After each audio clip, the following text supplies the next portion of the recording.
I had to go from the perfect performance to an authentic connection. And that's what got me started into helping others with their communication skills. A colleague of ours in the speaking industry, Dave Bricker, says something that I love. He says, "You go from nervous to service." Meet Jamie. Her husband says something across the table, and she's a second late to respond. "I'm sorry, what did you say?" She knows exactly where her mind was. It wasn't at the dinner table. It wasn't with him. It was back at the conference room during a leadership meeting where she said just enough to be present, but not enough to be remembered. Jamie is director of regulatory affairs for a medical equipment manufacturer, and she knows the business. She's great with details. Her team trusts her, they respect her, and they get great results. But in those leadership meetings, she finds herself shrinking. One-on-one, she's great. She can connect with people. But in those high-pressure meetings where decisions are being made, she gets quiet. She disappears. Last year, the VP role went to Timothy. When it happened, she said she was happy for him. He's a great leader. But privately, it stung. Her team outperformed Timothy's team. But executives trust Timothy. They gave him the opportunity. He has a presence about him. And that made Jamie feel invisible. Now, Jamie doesn't want to be something she's not. She doesn't want to become this animated personality. That's not her. What she wants is to be trusted. What she wants is to be given an opportunity to get to the next level. Today, I'm speaking with Allison Shapira, Harvard lecturer, executive advisor, keynote speaker, best-selling author, and former opera singer. For over 2 decades, Allison has helped senior leaders, from Fortune 100 executives to prime ministers, communicate with clarity, confidence, and authenticity when the stakes are high. And I'm excited to hear how Allison would help someone like Jamie speak so that her message lands, her leadership is felt, and her voice carries the weight it deserves. My name is Jay Abbasi, and welcome to Unstuck. Real people, real stories, real solutions. While the details are changed to protect anonymity, what you just heard is based on a true story of challenges that come up in the real world. And we discuss how to navigate these environments with practical tips to help you get unstuck and build a more fulfilling, impactful, and balanced life and career. So Allison, I have to ask you, how does a trained opera singer then get to the kind of amazing work that you do now as a keynote speaker, executive advisor, and author? So tell me, how did that transition happen? I always wanted to be an opera singer. It was the only thing I ever wanted to do with my life until I got to the field of opera. And I realized how political it was and how much it was focused on precision and perfection, and that seamless pronunciation of Italian or that perfect breath. And it wasn't something that I really aspired to. I lost my passion for it. I wound up quitting the field, leaving opera, and wound my way into diplomacy, where all of a sudden I had to give speeches and write speeches for others. I knew nothing about public speaking. So I went to Toastmasters, and it was through Toastmasters that I learned I already knew a lot about public speaking, breath support, projection, presence. But I soon realized in communication, your audience isn't looking for a performance. They're actually looking for authentic connection. And that's something that I had to shift from. I had to go from the perfect performance to an authentic connection. And that's what got me started into helping others with their communication skills. That's such a fascinating distinction, and I'm curious to hear you go deeper into this. Okay, because I do feel like, you know, people often say it is a performance. I have to be on, right? You hear people say that all the time. I got to be on. You're saying no, it's authentic. So what's the difference in your mind between the two? I actually draw a parallel between opera, which is what I used to study, and folk music, which is what I perform now when I'm not traveling around the world speaking and advising leaders. And the reason is folk music is about authenticity. We are not the most technically proficient musicians, but we are unapologetically ourselves the moment we go out on stage. People want to sit around a campfire with us and sing along. Whereas opera, we put the opera singer up on a pedestal and idolize her or him. And so when I talk to leaders, I ask them, what's your leadership style? Campfire or pedestal? And oftentimes they want the campfire. They want to be able to connect with others on a human level because it's that Mm, authentic connection that builds trust. Now, it doesn't mean that you don't have to be accurate and you don't have to be prepared. You still need that preparation. But what people are attracted to when you communicate is when they see themselves in you, when they can relate to you, when they can understand you, and that's what builds trust. So it's a very small, there's a very fine distinction. Yes, you're on when you're in front of the crowd. The question is, are you playing someone else's role or are you showing up as you at your best? That's what leadership communication requires. yeah. So you mentioned you went through an experience of diplomacy, public speaking, Toastmasters. Do you have a is there a story that you can remember of when you started to come to this realization of it really is about showing up authentically and connecting? Is there something that you can go back to in your history where you're like, this was a moment where I felt that? It's such an interesting question because I have so many stories of times where I thought I was connecting, but I was too perfect. Actually, I'll give you an example that comes from my teaching at Harvard. So I've taught at Harvard Kennedy School for 12 years. And one of my pet peeves is when students over rely on filler words. They use and they throw them in too much. Now, there's nothing wrong with a couple filler words here or there, but the more you put them in, the more you distract from the power of your language.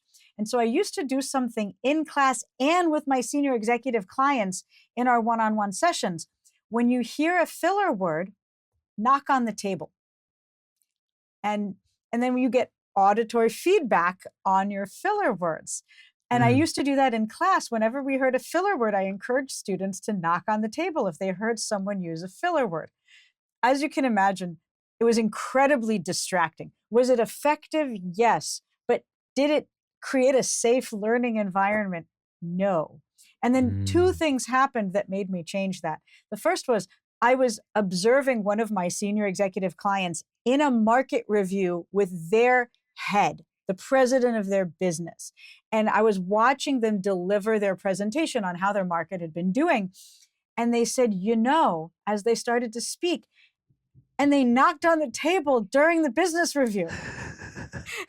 And then they said, sorry, that was an inside joke. And their boss had actually worked with me, so they knew what that meant. But it showed me this is not effective because we can't have people doing this in an actual presentation. And then it could have been that same year, I got my course evaluations back from students. And one student said something that really struck me through the heart. And they said, for all of your focus on authenticity, your I can't remember what they said, but your focus on reducing filler words seems overly perfectionist. I'm not stating it as clearly as I would like, but basically they're saying you're telling us to be authentic and yet you're policing our filler words with perfectionism. And I thought, that's right. I am. I'm not living what I'm preaching and what I'm teaching. So that was a moment when I realized I had to stop teaching them how to perform and start teaching them how to show up as them at their best. And that was a different teaching technique. Yeah, well, kudos to you for receiving that feedback It and wasn't taking it easy. seriously. I know, but it wasn't easy. I feel you, right? I feel like I get evaluations for talks. I'm sure you do too, right? You get the surveys, and I always know I have to read them, but usually I tell myself, give me a day to mentally prepare for reading through it. And that way, right, you can get better. But that's a powerful story. So from there, you came to the realization that there was a tendency that you had to still go towards that performative approach, that perfectionist approach, and you realized you had to let that go a little. The challenge is I'm a perfectionist. There's no way around it. And I do the thing I tell people not to do. And so for my entire life, I've been trying to unlearn that perfectionism because an employee of mine once said, you can't give 120% on everything. To which I responded, yeah, but you can't give 85% of everything to everything as well. So there's there's a focus on excellence and high achievement and peak performance. I'm always tweaking and performance tuning to make myself better. But I also have to realize that the measurements for what makes something effective don't really rely on perfection. They rely on your comfort level, being yourself at your best. And this is something that I struggle with to this day because what is your best? Is it perfection? Is it confidence? Where's the balance? And a lot of leaders get stuck on that because they drive themselves crazy trying to memorize the perfect script. And then they're reading something that is technically accurate that no one trusts, that no one believes. Mm, And so, what I've been focusing on more and more is this concept of believability. What makes me mm, believe you when you speak? It's not just your language, it's the way in which you deliver your message. It's the extent to which you can prove to me that you believe what you're saying. That makes me believe you more effectively. So this concept of believability is what I really started to hone in on as what are we trying to do when we communicate? Build connection so that we can build trust, so that we can be believable, but we have to earn the right to be believed so that then others will take action based on our words. mm. That's excellent, Allison. I imagine there is this balance one has to strike of doing the work of preparing. There's still some preparation. And so if I'm hearing you right, it's like, okay, you want to prepare, but it's not memorization to where you're preparing so that you nail every word exactly the way in which you think it's supposed to be delivered. So there's some preparing involved, but then is there some, I guess, openness in regards to how it's being delivered to ensure connection? I guess what's the balance there of like Right, preparation and authentic delivery? right. Well, authentic delivery again determines it's based on how do you define authenticity. Okay. Authenticity, as I define it in the work that I do, is speaking and acting in alignment with your values. So when you communicate, are you in alignment with your values? If so, the audience will forgive you if you forget your place or it's not exactly the right message, unless, of course, it is misinterpreted and comes out as something that you didn't interpret, that you didn't intend to say. So there's this balance of authenticity and accuracy and preparation, but not too much preparation because the goal is not a performance. The goal is a connection between you and your audience. And that happens when you show up as you at your best in a way that's effective for your audience. And I've started to call that strategic authenticity Mm. because it Yeah. means, go ahead. Yeah. And I'm happy to elaborate on that. Please elaborate. Yeah, I would love to hear you elaborate a bit more. Imagine a Venn diagram. You have two overlapping circles. And on one circle, you have authenticity, who you are, your whole self. The other circle is what's effective for your audience, for your organization, for your division, for your culture. And your job is to find that overlap between what's authentic to you and what's effective for your audience. For instance, I am authentically impatient. I'm an aggressive driver. It's not pretty. It's not my best leadership quality. So that's authentic, but it's not that kind of authenticity that we're going for. That's not an effective way of leading a team or of working effectively with others. So I have to figure out what belongs in this overlap and what doesn't. The impatience doesn't usually belong in this overlap, but what does belong in the overlap is my authentic enthusiasm for a particular topic that I'm speaking about or a particular audience that I'm working with. So I'm pulling forth strategically what's authentic to me that I know will resonate with this audience. That's strategic authenticity. Yeah. In my mind, I pictured in your Venn diagram, and I pictured words that could be written at the edge of the circle and kind of turning them to then fit. That's how my mind went into That's it. It was right. like, yeah. It's like there are going to be a lot of things in there that won't be what you want the overlap to consist of. You just turn it enough to where the right specific things that are authentically you would create the kind of impact you want to have on the audience.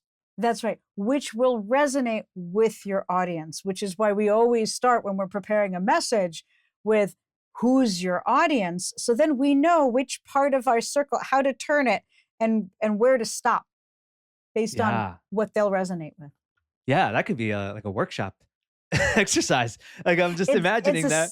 yeah, Yeah. you're right. It's interesting because we could have people create a circle. Okay, what is your authenticity? For me, there could be some vulgar language as part of that circle, but that's not going to be in the overlap unless I know my audience really well. Someone said to me once in a keynote, they said, "Pink hair may be authentic to you. It's not effective in this office." So that's where we have to figure out where does it belong and at what time, and it changes. I know my gestures are not aligning perfectly with this whole visual, but it changes according to who we're speaking to. It's not like a politician saying one thing to one audience and then the opposite to another audience because it's all authentic. It's just we're highlighting aspects of our message that will resonate with our different audience members. I love it. I love it. And I think there's an aspect to this where people feel that it's hard to do this. It's hard for them to be their authentic selves. It's hard for them maybe to have that vulnerability or to just reveal that part of themselves. So Mhm. what are the things that you find hold people back, and how do you suggest people work through those blockers? Most of my clients are senior business executives. And what holds them back is this assumption that, well, nobody cares about my own personal story or personal connection to this issue. They just want to hear the boss talk about X. Not X as in the company, but X as in they want the boss to talk about this specific topic. And so they think that it's unprofessional to bring out that authentic voice. Now, again, we're going for strategic authenticity. What I show them is that not only is it okay to do that, you'll be even more powerful when your audience, your team, your company, your clients understand why what you do is more than just your job. So then you show up not just as a banker in a suit or a lawyer in a suit, you show up as a real human connecting with other humans. And that's what starts to build trust. So there's this assumption that it's unprofessional, nobody cares, it's a waste of time, it's not what we're here to discuss.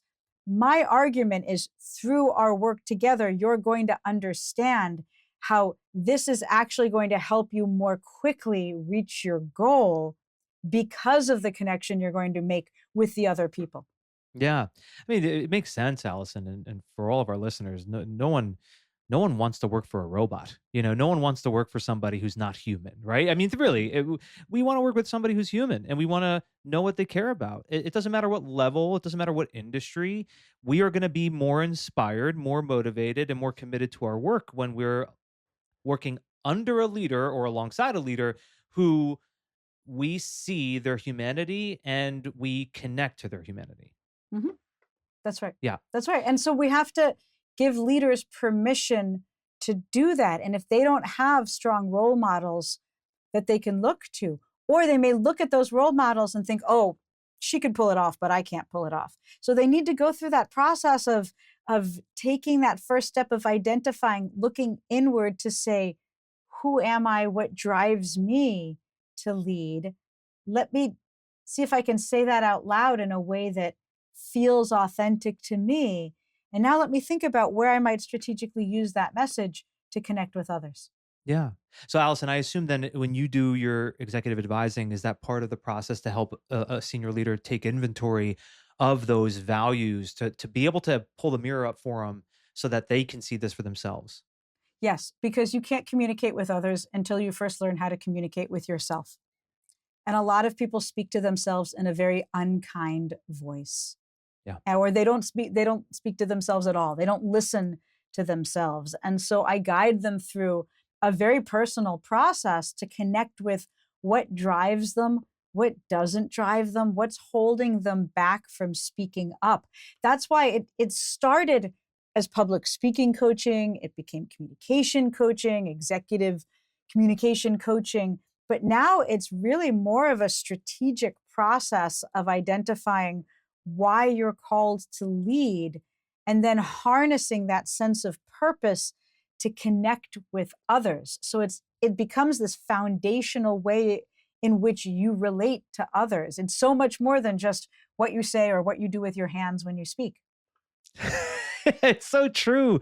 Yeah, I I did mean, a it's workshop important for. what you do with your hands. And I, as you can tell, overuse my hands when I speak, but it's deeper than that. Yeah.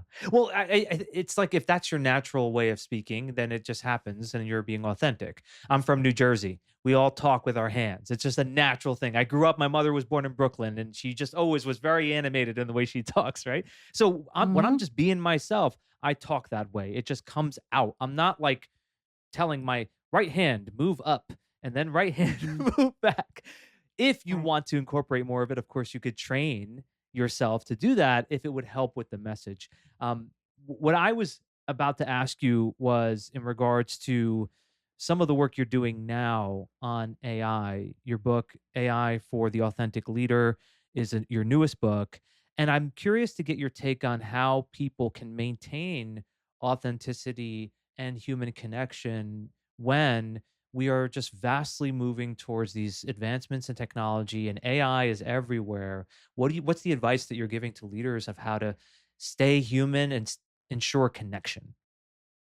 I've been studying AI for 8 years. So, well before ChatGPT and generative AI came out, I had been looking at how AI impacts how we communicate, how we improve our communication.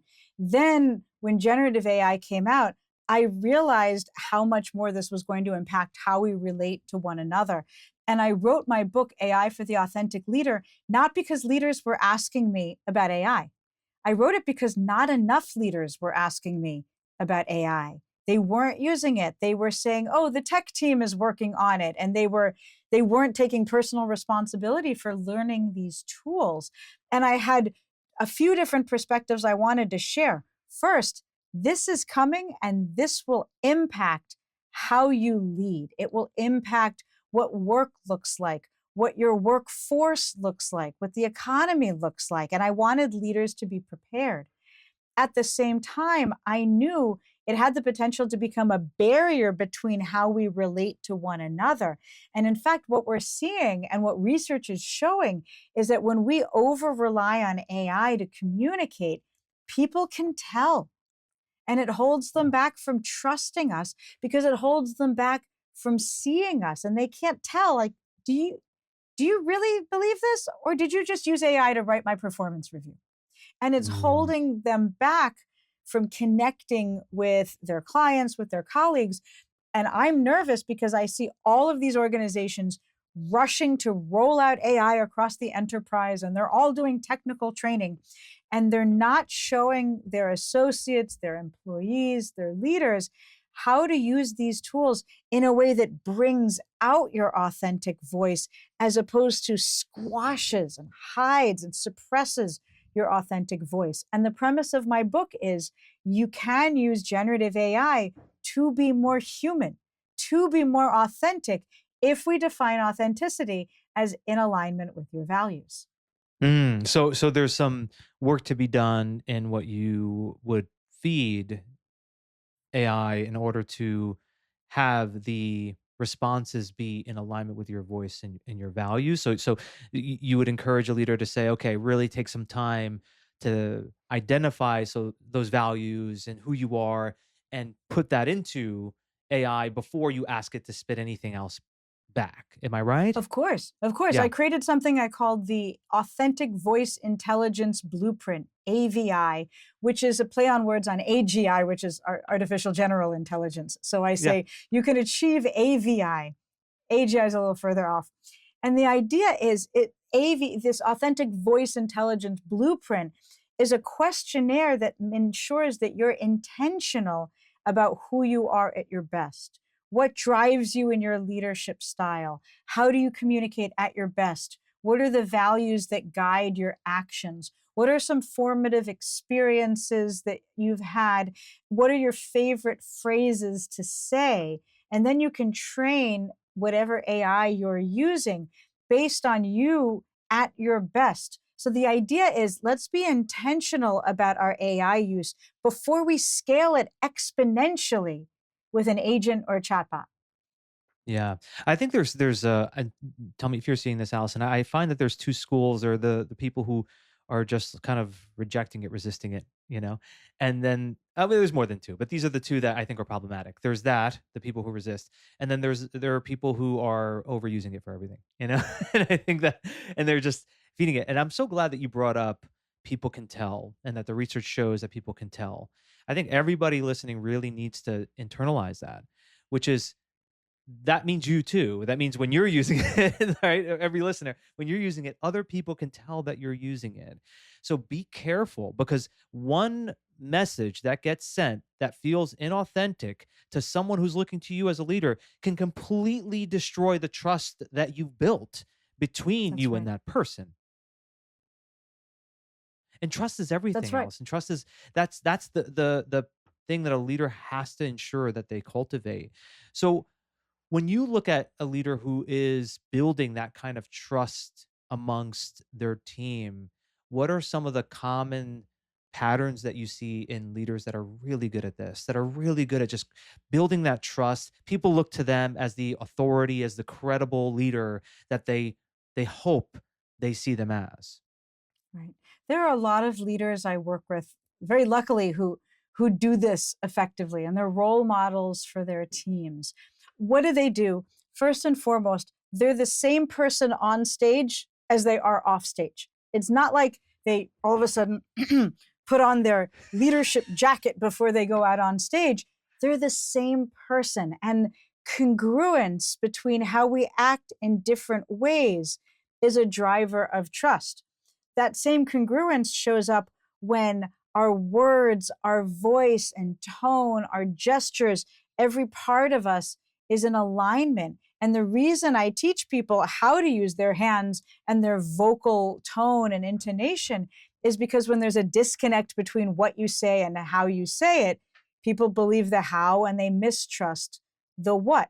So there has to be that congruence between what you're saying, how you're saying it, between how you act in different situations. And at the end of the day, people have to believe that the words are yours, as Yeah. opposed to just a corporate message that you're parroting. So there are so many factors that go into what builds trust and then what communicates trust. And those can be two separate categories that we want to make sure we're addressing both and not just one. Yeah, I'm glad you brought up congruence. I do think that oftentimes it's happening where people are unaware of that being the reason why they trust someone or they don't trust someone. It's happening at a subconscious level, right, Allison? I mean, I have leaders in my mind where I remember that after learning this lesson, that they were always that person in any instance. Didn't matter if they were in a executive meeting with high level authority people, they were on stage, or it was me one on one with them. It was the same person in every instance. And then I think back to them and I say, well, yeah, that was someone I trusted. And then if I go back to my memory of people I didn't have the same kind of level of trust, it was that. It was that they weren't congruent. They were kind of like that politician a little bit that you were saying before, where in one scenario they looked and sounded like this, in a different scenario they sounded completely different. So I guess when someone like, so Jamie, for example, Jamie's the story, she is really good in one-on-one scenarios, right? She can really connect with people. She's authentic. But when it comes to like the group, she gets nervous and she hides, she shrinks, and she doesn't advocate for herself.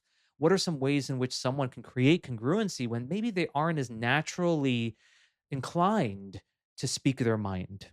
Right. And Jamie was such a fascinating case study because what she demonstrates is a very common challenge we see in middle managers or leaders who want to take that next step into senior executive leadership, and they assume their work speaks for themselves or their Yeah. work speaks for itself.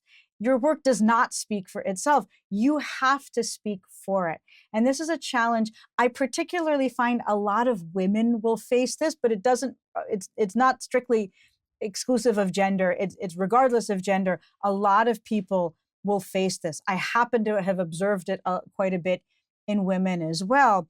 This idea that I'll just let my work show itself and that's going to be enough. And what people don't realize is when you don't speak up on behalf of your work, you're doing a disservice to your whole team because you're not effectively highlighting their contributions, the work that they're doing.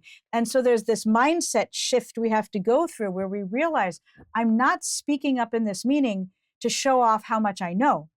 I'm speaking up on behalf of my team, in service of my clients, in service of the impact that we have. And that gives you the confidence to speak up more effectively. And what's happening with Jamie, as I see this, is that she's confident, she's comfortable one-on-one, but in those high stakes settings, she's not showing up as herself. Her nerves, her mindset, all the assumptions going on in her mind are covering her up so that people can't see her, which means they can't trust her.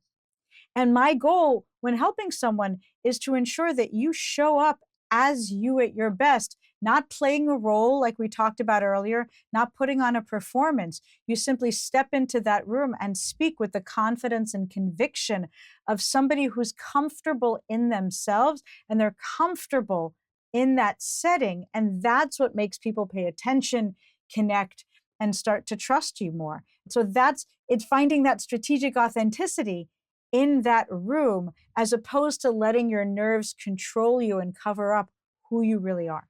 Yeah. And there's often the thing I hear people say that, well, I'm more introverted. I'm not someone who naturally does that. I like to keep to myself. I don't really like all the attention. What do you say? Because I'm sure you deal with leaders who have more of an introverted tendency. What do you say to somebody who has that as their justification behind why they don't do that? So maybe for them, okay, I hear you. I have to advocate for my team, but it's not my natural way. There's a great misconception that extroverts make better speakers than introverts. That's not the case. Extroverts might like to speak. It doesn't mean they're better at it. Introverts often make extraordinarily great speakers and networkers because they listen more than they speak.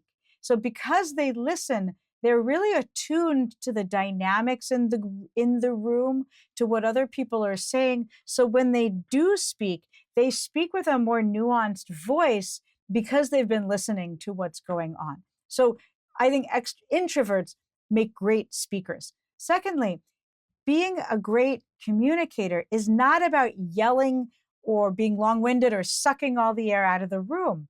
It's having that quiet confidence to speak what needs to be said and having the courage to speak up, and then the strategy to say it in a way that others can hear.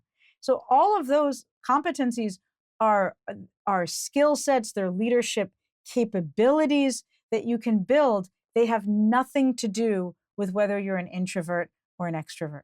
Yeah, it's so true. One of the best leaders I've ever had the honor of working under was introverted. He was very introverted. He did not like the spotlight, yet when he would speak in front of a large group, he was incredibly effective.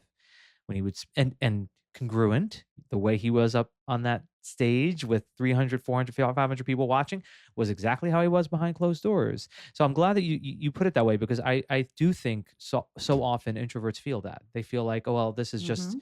not my wheelhouse," and it's just not true. It's never been true. And what I think is helpful at times are learning some tactical things. So you brought up a few things like hand movement and things like that.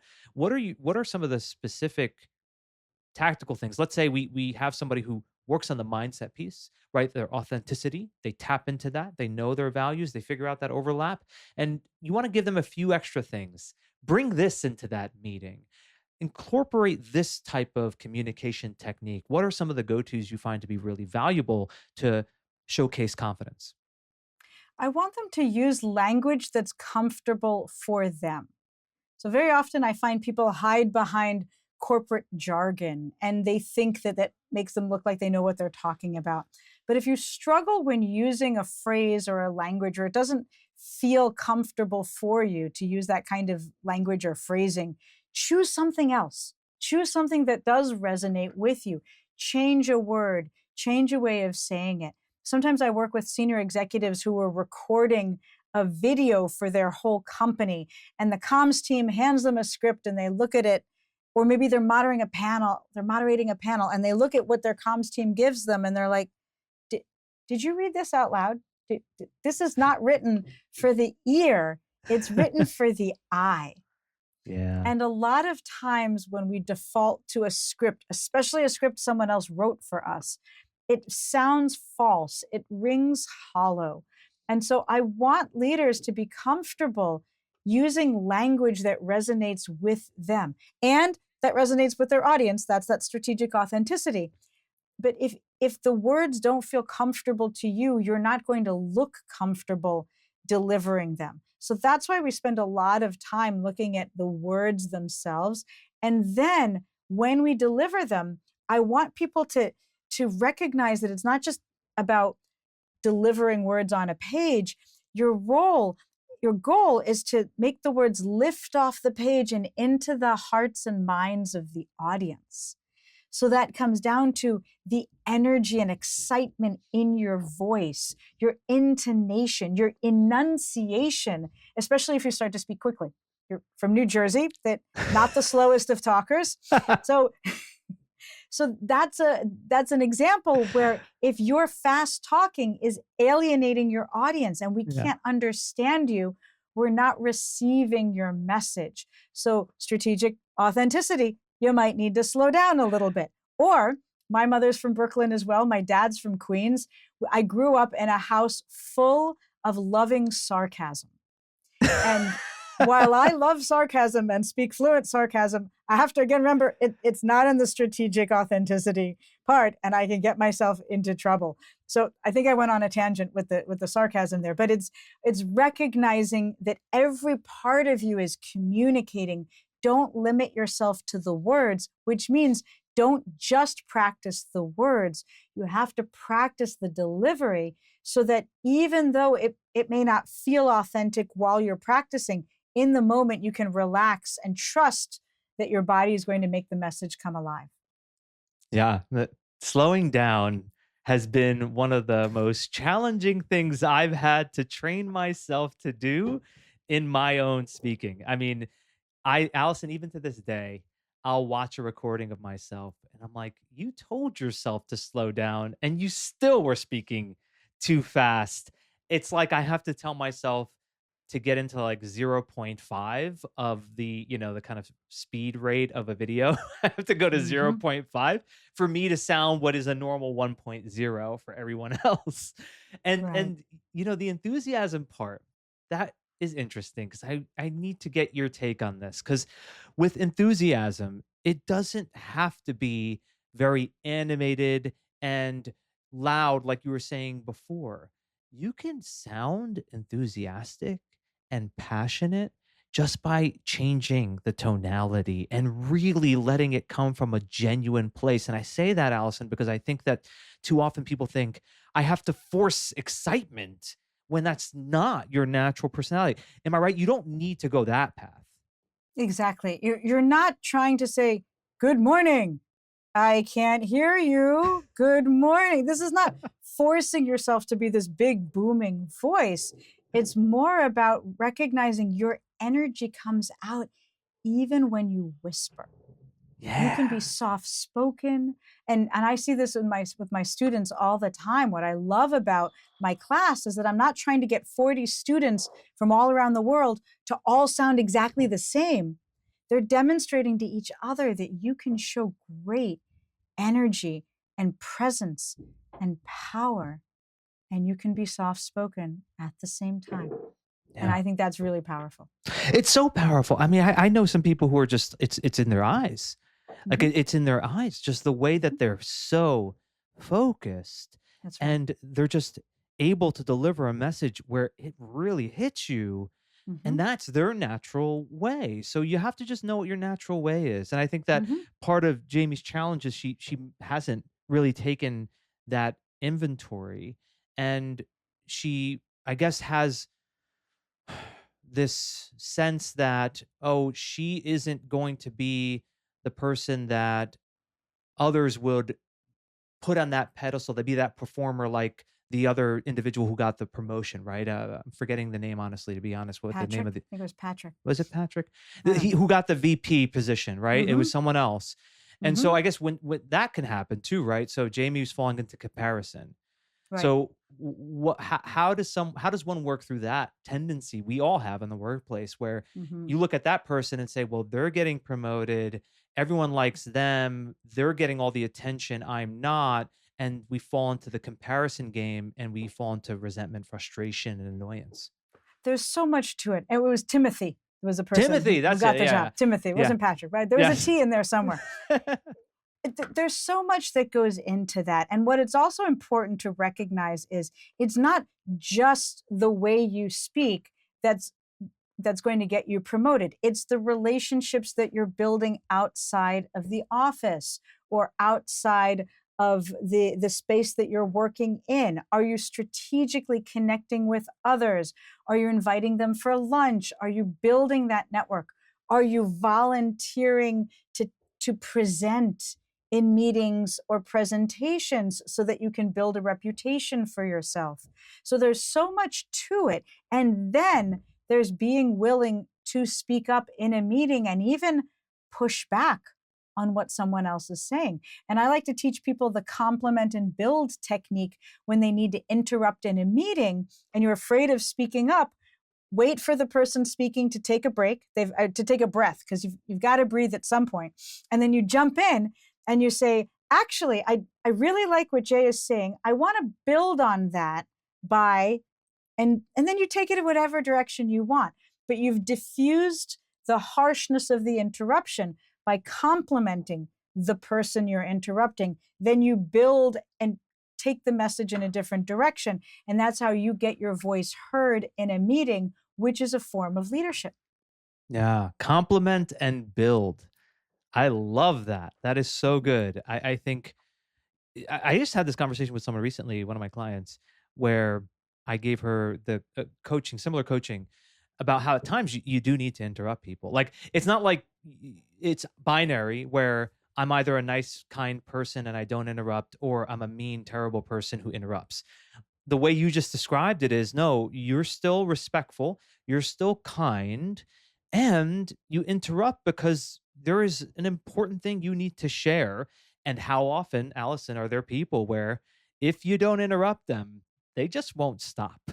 That's right. That's right. And I can usually tell when people are done talking and they haven't realized it yet. So I just interrupt them. Again, not always strategic authenticity, but sometimes it gets the job done because you have to be heard. Right. And it's for the benefit of everyone, because likely the likelihood is that everyone in that meeting knows that that's the person who doesn't stop talking when they go off on a tangent. That's right. And they're thinking, thank you, Allison, for getting us out of this situation. You're just Right. waiting and waiting. And I say, sometimes when I'm afraid to speak up, I ask myself, is there at least one other person who's afraid to speak up in this room? And if so, I'm willing to be the lightning rod to speak up, not on behalf of myself, but on behalf of that other person who's afraid to speak.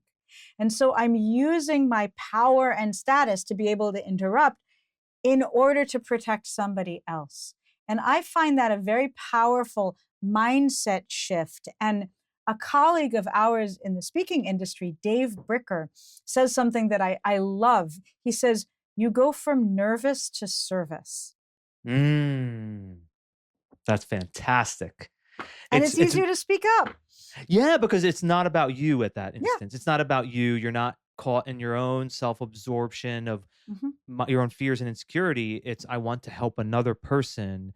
And when you step into that kind of service, I guess you just naturally, as humans, we don't feel as guarded or held back by it. There's less resistance because we're doing it for someone else. That's right. Yeah, that is amazing. From nervous to service. I'm not going to forget that. That's excellent, Allison. And Dave Bricker. Dave Bricker. Maybe we'll get Dave on the show. Someone I'll look into. And so, Allison, I want to ask you, because I always like to ask everybody I speak with, if you did have a chance to meet Jamie in this story, let's say she reaches out to you, you have a one-on-one conversation with her, she tells you what she's going through, and do you want to be able to help her to shift her mindset a bit, to really approach this differently, but you want to do so by asking her a question or two, what would you ask her, Allison, and why? There's one question I recommend leaders ask themselves before a meeting, before a presentation. And this one question has really become the foundation of my methodology. I talk about it in my keynotes, in my one-on-one work with leaders. It's such a powerful tool, and I've shared it all around the world. The question I would ask Jamie is, why you? And by why you, I don't mean, Jamie, why are you qualified? How many years of experience do you have? Those are external validators. By why you, I mean, why do you care about the work you do and the impact you have? And when was a moment in your life that made you care? Because when Jamie answers that question, she's going to realize that her right to speak doesn't come from anyone else. It comes from within. And by answering that question, it'll make her sit or stand a little taller, with confidence, with presence, because it will remind her, demonstrate to her that she's there in service of a greater mission. That's what's going to give her the courage to enter the room with confidence and to speak up and say what needs to be said. And that's what's going to gain her more visibility for a future leadership role. I love it. I love it. That's being connected to self, connected to one's authenticity. Fantastic, Allison. And for all of our listeners, please check out the great work Allison is doing. AllisonShapira.com, AllisonShapira.com. And of course, your new book that just came out. It was this year, correct? End of last year, and the audio book just came out recently. So we're still in the new book category. Did you do the narration? Yes, I did. Another conversation I want to talk to you about how that went. But I'm gonna look at that at Audible, because I am an auditory learner. And the name of the book for everyone, it's AI for the Authentic Leader. And I know you mentioned, Allison, you're also very active on LinkedIn, so anyone can find you there. Just do a quick search of Allison Shapira. Allison, thank you so much for this conversation. You were amazing. I learned a ton. I deeply appreciate you. It was my pleasure. Thanks, Jay. It was great to chat with you. Allison was so fun to chat with. So many insights, so many actionable takeaways. I will do my best to do as I do. and provide you with 3 insights and 3 actionable takeaways from the conversation. Here we go. First insight, I'm calling it useful authenticity. We don't need to share everything about what's going on. So for example, if you're feeling impatient, that might not be the best thing to share with someone. It's authentic, it's real, but it's not useful. So what you want to do is connect the dots between something genuine as well as what will really resonate and will be helpful for the person of whom you're speaking to or the group of people you're speaking to. Second insight, your work does not speak for itself. So many leaders fall into this trap. Oh, I'm getting great results. My team is doing well. I should be recognized. And they don't speak up for themselves because they say, oh, I don't want to sound like I am bragging. Well, the reality is, in our world, you do need to advocate for yourself, for your team, and for the impact that you want to have. So we can't use that excuse that results speak for itself and then not see career growth. We need to advocate for ourselves. Third insight, congruency builds trust. How you speak and what you're saying need to align. And when I speak with you one-on-one, it needs to be the same as when I hear you in a team meeting and the same when I see you on a stage in front of 300 people. That type of congruency builds trust, not only amongst your team, but also leaders that are above you, considering you for the next level opportunity. Actionable takeaways. First of 3, ask yourself, why me? Before every high stakes moment. Not in a way that is judgmental or talking about how qualified you are, but why you care. Why it matters to you. You care about your work. That's why you listen to this podcast. You care about doing something meaningful. And so tap into that before the high stakes moment, and everything will then come out more passionately and naturally. Second actionable takeaway, interrupt with a compliment. This was excellent. If you need to speak up when someone else is going on and on, you could say something like, I really love what you're saying. I really like, John, what you're saying there. And I want to build on that and go on from there. It's a respectful way to interrupt someone with a compliment, but also get your voice out there to be able to speak your mind. Third actionable takeaway, go from nervous to service. In those high pressure moments, if you're feeling nervous, it's because there's a self-focus. You're focusing on you. But ask yourself, is there someone here in this meeting that is not speaking up, that needs me to advocate for them? Is this going to actually affect other people in a positive way if I were to speak up? What will it then give them? So we get out of self-referential and self-absorbed thinking into service. And when you do that, then a lot of that tension gets released because you're focusing on the effect that you have on others. Join us on Friday's episode. I'm going to have some fun. We're going to do a countdown, 10 through 1, of what I believe are the most effective communication techniques I have ever learned. I am a student of communication. I've read so many books on the subject. I've coached so many leaders. I've given keynotes on this topic, and I'm going to take what I've learned resonates with large groups. When they come up to me, they say, that was so helpful. Then they tell me months later how effective it was, as well as what I've seen working with people one-on-one when they've applied things. And if you're someone who is looking to be a better communicator, to be able to influence better, connect better, so that you could grow your career and scale your impact, then you don't want to miss this 2-part series. And until next time, thank you so much for listening. I am rooting for you.